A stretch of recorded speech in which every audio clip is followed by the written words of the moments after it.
chanson d'amour très particulière parce que ça passe par 2 personnes qui se retrouvent, Agnès Jaoui et Jonathan Zakaï, se sont aimés quand ils étaient jeunes, se retrouvent 30 ans plus tard et toute la question, c'est pourquoi le personnage qu'interprète Agnès Jaoui a quitté Jonathan Zakaï.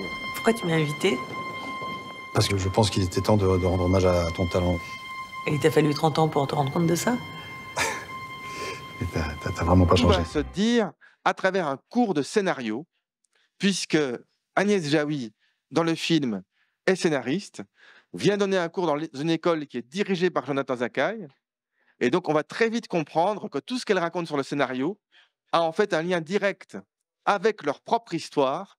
Et donc, il va y avoir des allers-retours permanents entre le cinéma et la vie. Je crois que la première qualité d'un scénariste, c'est pas tant l'imagination que le sens de l'observation des autres et de soi-même. Je ne voulais surtout pas faire une captation vidéo d'un cours. Ça aurait aucun intérêt sur le plan cinématographique.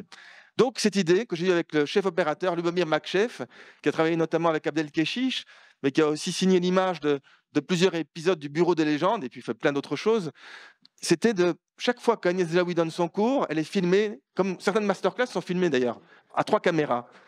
On voit ces caméras à l'image, et ce sont elles qui filment réellement. Et chaque fois que cette image apparaît, elle est en format plus ou moins carré, enfin proche du carré. Ouais. Et chaque fois qu'il y a quelque chose qui se passe en dehors du cours, on a une image beaucoup plus rectangulaire, proche du scope. Et donc, d'un plan à l'autre, on passe à des formats différents. Et dès qu'on est dans le format type scope, il y a l'axe émotionnel.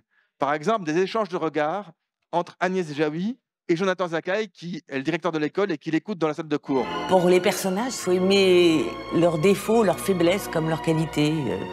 Peut-être même encore plus leurs défauts. Ce que j'aime beaucoup, moi, c'est qu'il y ait un scénario qui est écrit, on sait où on va, on connaît les personnages, l'intrigue, et dans la réalisation, pendant le tournage, de faire des petits moments d'improvisation, dirigés bien sûr, c'est pas de l'improvisation totale. Et donc dans le cours que donne Agnès Jaoui, il y a plein d'éléments perturbateurs. C'est pas du tout un cours professoral d'abord, elle échange avec les étudiants, et elle n'est pas du tout un professeur entre guillemets classique, parce qu'elle part de sa vie, elle raconte sa vie aux étudiants. Donc c'est pas habituellement les enseignants, ils racontent pas leur vie à leurs élèves ou à leurs étudiants. Et surtout, il y a les étudiants qui réagissent. J'ai demandé à Agnès Jaoui, est-ce que tu es d'accord sur le principe qu'à un certain moment, il y a un étudiant qui va intervenir, je ne te dis pas ce qu'il va dire, mais il va intervenir pour perturber ton cours et tu devras réagir, donc on va faire de l'impro à partir de là. Elle me dit, ah oui, très bonne idée. C'est un film qui rend hommage au scénario, au scénariste, et en même temps, moi, mon plaisir, c'est de faire de la réalisation. Donc c'est comment rendre hommage au scénario en faisant des parties pris de mise en scène. Le jeu sur les formats, le jeu sur la musique, le jeu sur le mixage, parce que par exemple, il y a des sons qui volontairement ressortent de manière totalement irréaliste, et c'est un choix de mise en scène, parce que je pense que ce qui fait les qualités ou les défauts d'un film, et puisque c'est mon film, c'est pas à moi d'en juger, c'est aux critiques, aux spectateurs, mais comme spectateur, quand je vois les films réalisés par quelqu'un d'autre, je pense que ce qui fonctionne ou pas, c'est quand tout est réuni. C'est-à-dire que si, par exemple, on a le même film et qu'on change la musique, ce ne sera pas le même résultat. Donc la musique peut ou bien porter le film vers le haut, ou bien au contraire lui nuire. Ça existe. On a le même film avec des acteurs différents, on n'aura pas le même résultat. On a le même film, en changeant la manière dont c'est filmé, on n'a pas la même perception.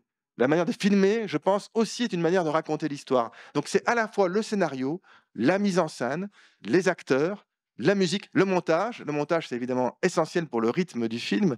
Quand tout ça est réuni, qui fait que ça fonctionne ou pas, ou moyennement, mais ce n'est pas un élément pris séparément des autres. C'est vraiment quelque chose d'organique. C'est quand tout est réuni qu'on voit, et c'est le rôle normalement du réalisateur ou de la réalisatrice, de coordonner l'ensemble des créations, puisque le réalisateur ou la réalisatrice n'est pas responsable de l'ensemble des créations de son film. Il ne va pas être à la fois acteur, derrière la caméra, faire la musique, et à être à lui seul toute l'équipe technique. C'est pas possible.